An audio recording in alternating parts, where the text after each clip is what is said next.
For English Today, second grade, we're learning about the subject part of the sentence. We learned a lot about predicates last week, predicates with action verbs, predicates that start with linking verbs, but now we're going to be learning about the subject. Usually this is the first half of the sentence. The subject is the main word or words in the subject part. A noun or a pronoun can be the subject. And they give you 3 examples. Carabelle loves teddy bears, so Carabelle is your subject. The brown bear wears a vest. Bear is the noun that's going to be your subject. And in the bottom sentence, you see a pronoun being used as the subject. He wears a vest. Okay, we're going to practice this now. We need to circle our verb first, and then we're going to draw a line between the subject part and the predicate part. And when we're finished that, we're going to underline the subject. So we're going to do all 4 of these piece by piece. So first of all, let's go through and circle all of our verbs. Okay, number 1, the verb is gives. Whoops, that's a line. That's not going to work. Gives. Number 2, the action word is builds. Number 3, sleeps. See all those action verbs? Those are your verbs. And number 4, eats. Okay, now we've got all of our verbs done. Gives, builds, sleeps, eats. Notice those are all action words. And now we want to draw a line between the subject part and the predicate part. Now I need my nice straight line.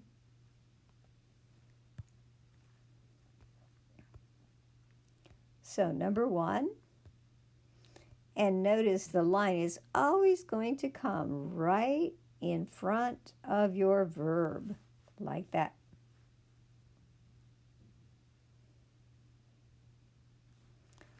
And when you divide them, God gives us homes.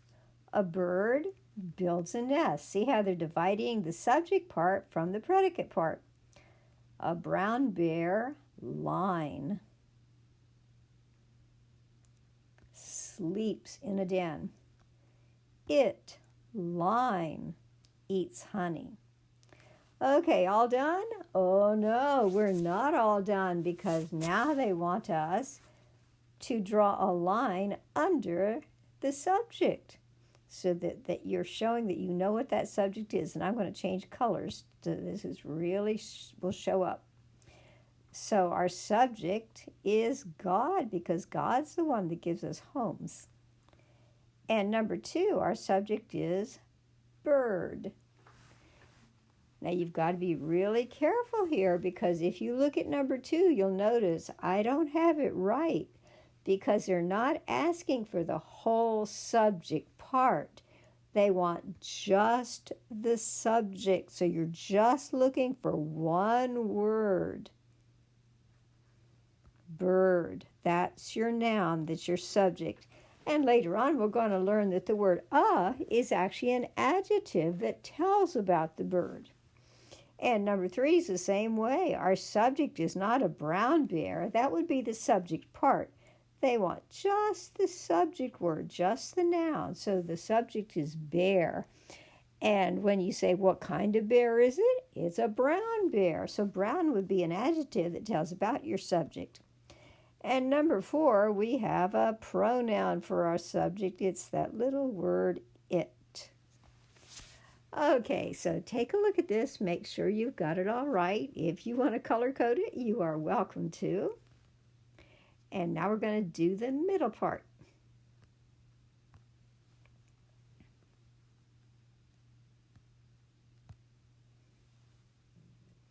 It says, complete the sentence with a subject from the word bank.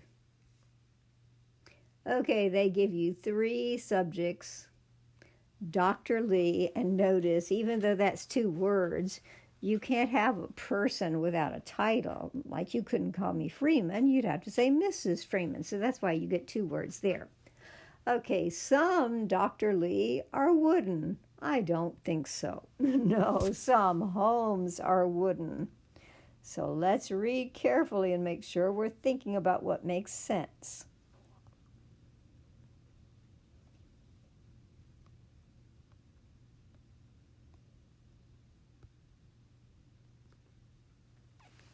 And notice 6 and 7 both start sentences, so they have to have capital letters, don't they? Okay, Dr. Lee lives in a brick house.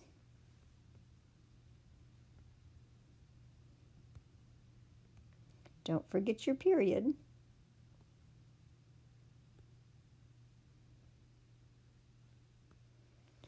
And there's only one left, so we has to go down at the bottom. We thank God for our homes. And we should be thanking God for our homes and our families every single day, shouldn't we?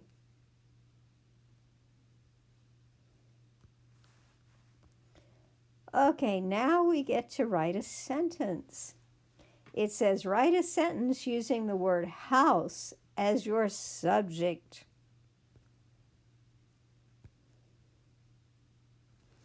You know, I was thinking about that poem that we read on Friday, and I think we'll write about that house. Let's write about an old brown house.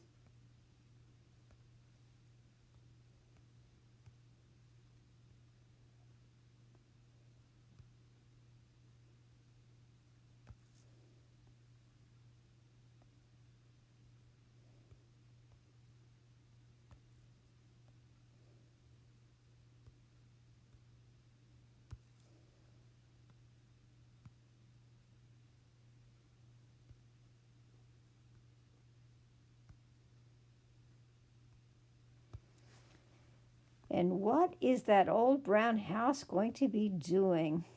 An old brown house sits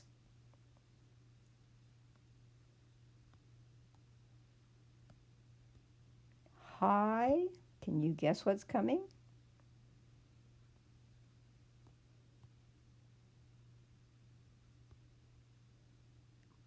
On a, what do you think? Yep, on a hill.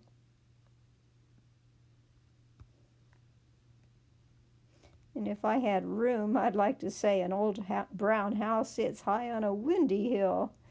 But I'm afraid I wouldn't have room to fit that in. No, I might be able to, but you'd probably have trouble. Okay, an old brown house sits high on a hill. And you know me, I love those double H's on high and hill. That's alliteration. You haven't forgotten, have you? Okay, take a look at that, and I'll give you a second to get that copied. And then we're going to clear it out, and I'll show you the back of your page. On the back of the page, you're doing exactly the same thing as you did on the front. You're going to be circling your verb. Made is your verb.